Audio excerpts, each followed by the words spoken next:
Salam cerdas, Ibu Bapak, saudara-saudara yang saya hormati. Sesi membaca berita kali ini saya hanya akan membacakan satu berita dan berita tersebut tidak panjang terkait dengan simpanan di perbankan, di bank umum tepatnya. Namun nanti saya juga akan menyampaikan sedikit analisis dari saya dengan data yang sudah diolah biar bisa memahami konteks berita ini. Berita tersebut ditulis di Kontan ya pada hari Senin 26 Mei 2025 jam 14.23. Nah, judulnya simpanan nasabah kaya RI mendominasi, naik 4,7% pada bulan April 2025. Nah, ada gambar uang, dolar dan uang ratusan ribu di ilustrasinya. Kemudian ditulis begini. Simpanan nasabah tajir bertumbuh paling tinggi pada bulan April tahun ini seperti dicatat Lembaga Penjamin Simpanan atau LPS dalam ringkasan eksekutif distribusi bank umum per April 2025. Jadi sumber dari jurnalis Kontan ini menulis adalah rilis atau publikasi dari Lembaga Penjamin Simpanan ya yang disebut ringkasan eksekutif distribusi bank umum. Ini memang tiap bulan dilakukan. Kalau per April berarti kondisi per 30 April 2025. Data tersebut menunjukkan total simpanan bank umum per April 2025 sebesar 9.075,92 triliun ya. 9.075 gitu ya. Naik 4,3% secara tahunan, year on year. Dibandingkan, berarti kalau year on year itu dibandingkan dengan April 2024. Dari besaran tersebut, simpanan nasabah tajir, nah ini kalau istilah tajir dari jurnalis ya, LPS tidak mengenal istilah tajir. Nah, nominal lebih dari 5 miliar rupiah. Nah, ini baru datanya di LPS itu. Ada tiring namanya ya, dikelompokkan simpanan itu menjadi 7 simpanan rekening, bukan orang ya, per rekening. Karena satu orang kan bisa memiliki lebih dari satu rekening. Per rekening, ada rekening yang sampai dengan 100 juta, itu tier terbawah. Lalu sampai dengan 100 juta rupiah per rekening, lalu 100 sampai 200, dan seterusnya. Yang paling tinggi, tier ke-7 adalah yang nominalnya satu rekening lebih dari 5 miliar. Itu yang disebut oleh jurnalis Kontan ini sebagai tajir ya. Nah, dari besaran tersebut yang 9.075 triliun seluruhnya tadi yang tumbuh secara total tumbuh ya simpanan, cuma tumbuhnya 4,3% secara tahunan. Nah, dari besaran tersebut simpanan nasabah tajir dengan nominal lebih dari 5 miliar mendominasi sebesar 4.912,56 triliun, naik 4,7% year on year. Berarti lebih tinggi kan dari rata-rata tadi. Nah, jumlah tersebut nilai itu mencakup 54,1% dari total simpanan secara keseluruhan. Kan menarik ya. Jadi total kelompok ke-7 ini itu lebih dari separuh, 54,1% dari seluruh simpanan. Jadi yang lain 6 tier itu dibagi sisanya. Nah, sementara itu jumlah simpanan nasabah di atas 2 miliar hingga 5 miliar. Nah, tier ke-6 tertinggi kedua itu tercatat 710,38 triliun. Naik 3% year on year, berarti naiknya lebih tipis ya. Jumlah ini porsinya sebesar 7,8% dari total simpanan.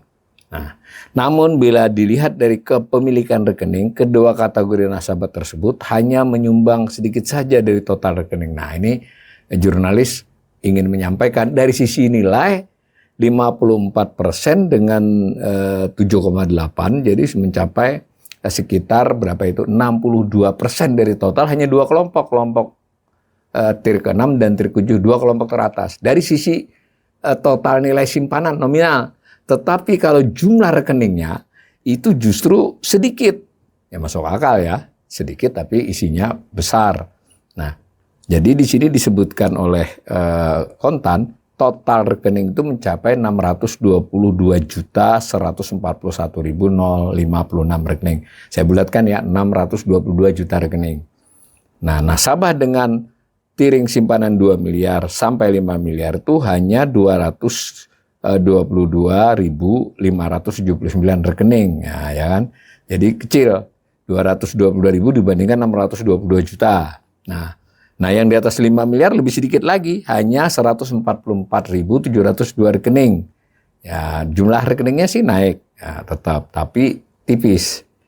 Kemudian diberitakan juga, adapun berdasar jenis simpanan, nasabah tampaknya paling banyak memilih menyimpan dananya di tabungan, sehingga total rekening tabungan mendominasi sebesar 98,2%, 611.000 juta rekening. Hati-hati ini tapi ya, jadi ada tabungan, ada deposito, ada giro deposito, ada lagi beberapa jenis, ada deposito on call dan sebagainya. Jadi ada sekitar 5 jenis. Betul tabungan yang paling banyak, tapi dia tidak memberi informasi dari sisi nilai tabungan, ya hanya mencakup kurang lebih 30-an% dari keseluruhan simpanan. Yang banyak tetap deposito dan juga giro. Itu beritanya. Nah, saya ingin memperlihatkan olahannya. Jadi sumber ini dari LPS, tapi kalau pemirsa mungkin mau masuk ke kanal LPS ini, laman LPS ini sedikit kurang user friendly ya buat yang tidak terbiasa. Kalau yang terbiasa melihat angka-angka, kemudian mengetahui cara mengekspor data dan sebagainya, mungkin masih bisa ya. Nah, karena itu saya tidak membawa langsung ke lamannya, tapi yang sudah saya olah saja. Nah, dari berita ini sebetulnya ada yang sedikit bisa menimbulkan misleading. Jadi, simpanan itu terdiri dari 2 kelompok besar dari sisi penyimpannya. Ada simpanan dari pihak ketiga. Pihak ketiga itu ya perorangan, perusahaan, lembaga, yayasan maupun pemerintah. Tetap yang terbesar separuh lebih itu perorangan, lalu disusul korporasi, kemudian baru pemerintah lebih sedikit. Nah, ada juga simpanan antar bank. Jadi berarti simpanan bank lain dicatatnya. Nah, yang disebut ini jumlah rekening dan nilai ini termasuk simpanan antar bank. Meskipun sedikit ya, kurang lebih sekitar 7-8% nilainya, tetap tidak sama angkanya.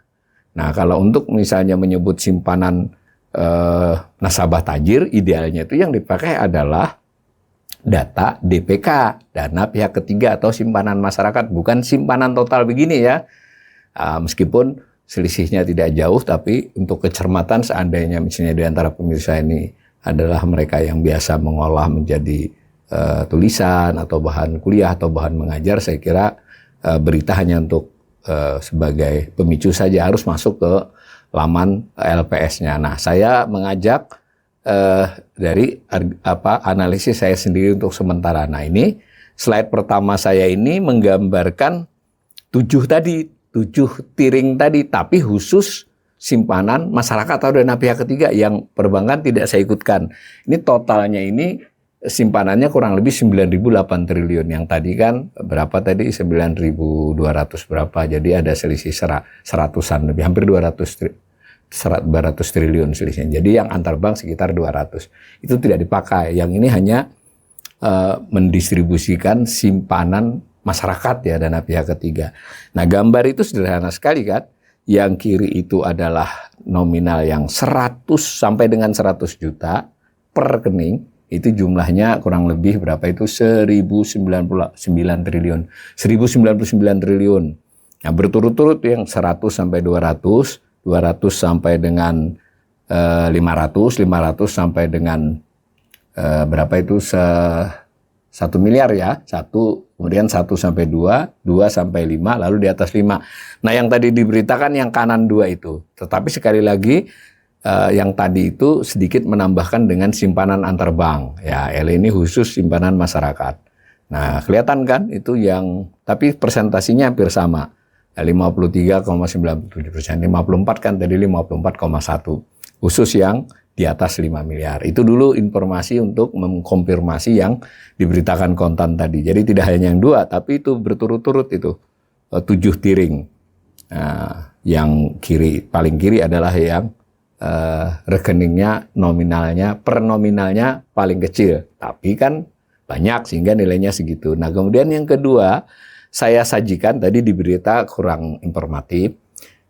Itu tadi dilihat nominal, dilihat dari sisi jumlah rekening masing-masing ada juga. Cuma kalau dikasih grafik batang itu jomplang banget, nggak kelihatan. Jadi saya tulis saja berupa tabel tuh. Yang sampai dengan 100 juta itu 611 juta rekening ya. 98,84%. Nah, 99% hampir rekening itu adalah rekening kecil gitu. Nah, yang di paling tinggi yang bawah itu 143.772 rekening. 144.000 saya bulatkan berbanding dengan 611 untuk nominal tiring nominal tertinggi dengan terendah ya itu. Nah, jadi jumlah rekening yang kelompok terbawah ini terus bertambah. Nah, justru terus bertambah jumlah rekeningnya, nominalnya ya lambat. Mungkin salah satu sebabnya adalah misal ya berbagai jenis bantuan sosial, tidak harus dari pemerintah saja ya, dari lembaga-lembaga filantropis atau hadiah-hadiah apapun. Nah, kadang juga pemberian kredit usaha rakyat itu biarpun orang sudah punya rekening di bank yang dia pinjam, tetap aja biasanya juga diminta membuat rekening baru sehingga jumlah rekeningnya bertambah. Nah, isinya belum tentu.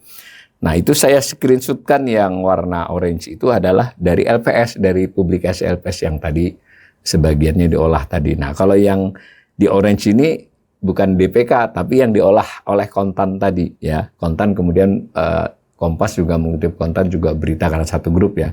Nah, di situ menariknya informatif sebenarnya. Selama setahun pertumbuhannya berapa, 1 bulan berapa, 3 bulan berapa, bahkan 3 tahun. Nah, itu kan jadi kita dengan melihat itu saja sudah tahu naik dan turunnya. Itu informasi. Nah, informasi lain ini saya olah dari beberapa edisinya LPS ya. Jadi kan ada database bisa kita buat ya. Ekonom seperti saya mengakumulasi unduhan kemudian memasukkannya ke database saya sendiri. Nah, ya, tapi sumbernya adalah LPS ya. Itu saya gambarkan tuh dalam grafik. Hanya 2 tiring, yang di atas 5 miliar dengan yang sampai dengan 100 juta. Yang sampai dengan 100 juta itu yang biru, yang orange adalah yang di atas 5 miliar. Ini hanya untuk dana pihak ketiga ya, tidak termasuk bank lain. Tidak usah saya bacakan angkanya, itu kan kelihatan tuh, lihat. Yang orange naik lebih cepat, yang biru naik lebih perlahan. Sehingga kan makin timpang. Kemudian tadi kan jumlah rekening yang kecil itu, yang kurang dari sama dengan 100 juta itu juga bertambah. Yang 1 miliar juga bertambah tapi perlahan. Lalu dibagi, tinggal kita bagi kan, nominalnya dibagi jumlah rekening, dapat rata-rata satu rekening. Nah, judul kelompoknya adalah di bawah 100 juta sampai dengan 100 juta.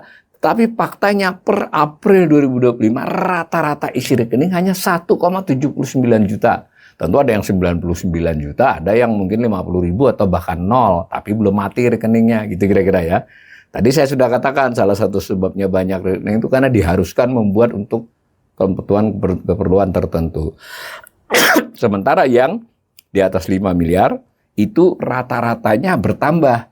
Nah, tapi bukan 1,79 berbanding 33,97 juta, yaitu 33,97 miliar.